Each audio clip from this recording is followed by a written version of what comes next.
think in most cases it's because they felt the heat. As we all realize that staying local is not an option anymore for any organization, because while you could be very strong in your local geography, there will always be somebody with a greater geographic reach, with greater economy of scale, with better quality standards, who can actually intrude upon your territory. So staying local is not a luxury that any organization that wants to survive for the future has.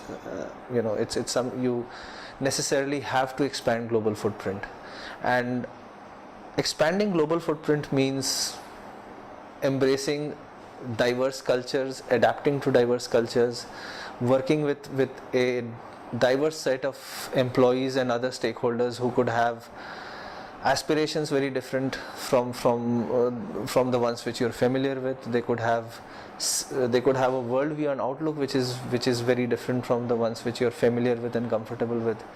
So, and this is something that organizations have begun to realize, that it's important to integrate diverse points of view, diverse cultures, diverse lifestyles, diverse aspirations in order to succeed in the future. Diversity is important for two reasons. One is, to put it very bluntly, it's a necessary evil today.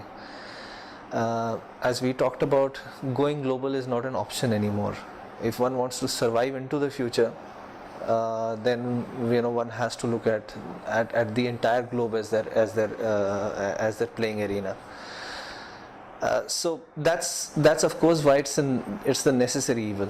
But even otherwise, I think to not embrace diversity or to not create a culture which is conducive to getting the best out of a very diverse range of employees is to leave many opportunities on the table in terms of the amount of talent you can leverage to further your business, in terms of looking at different perspectives which can help your business, in terms of the sheer longevity and sustainability of your business. Diversity is one of those things which lends organizations cutting edge. We have research to prove that.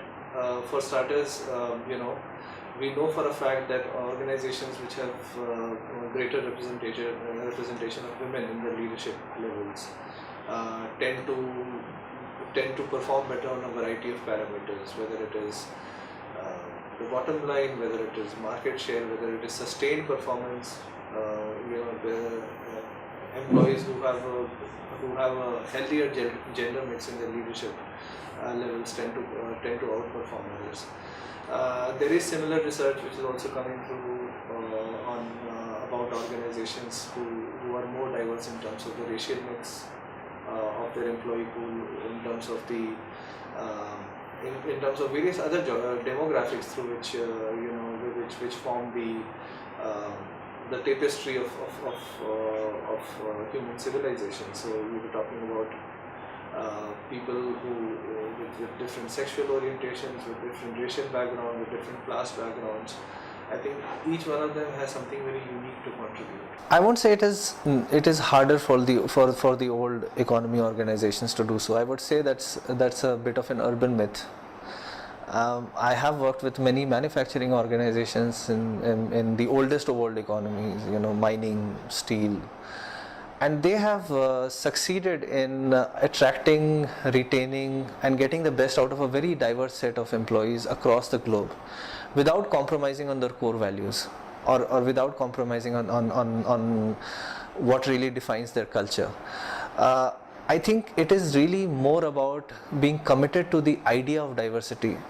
It is more about essentially building certain human sensitivities which should come naturally to effective leaders anyway, which helps you actually create a more diverse organization. Some do's would be to understand what not to change. Yes, diversity is important, but what is equally important is adherence to your core values as an organization, and diversity should not be an excuse for divergence from that.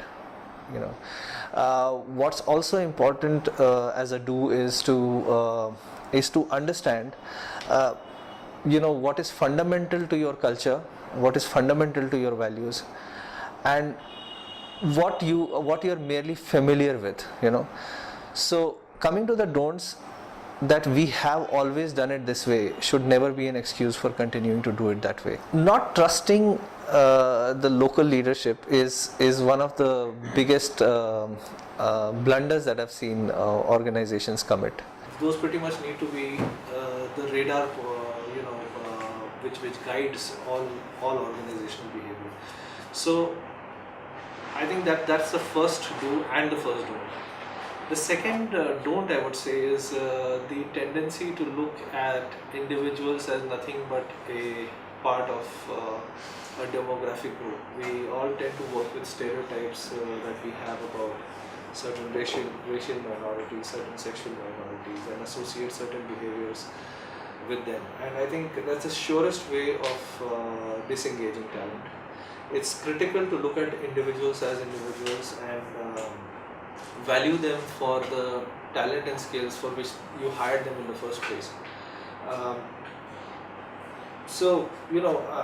think one of the things organizations I've seen a good number of them do is look at an employee as the token white face, the token black face in the organization, or the token member of the LGBT community. That really is a very wrong way of looking at things when it comes to diversity.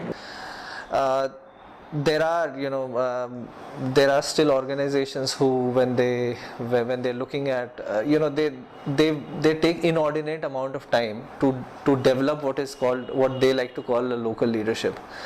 I believe that they confuse lifestyle and they confuse style with values and with culture and capability, and that's one of those things that that needs to be junked.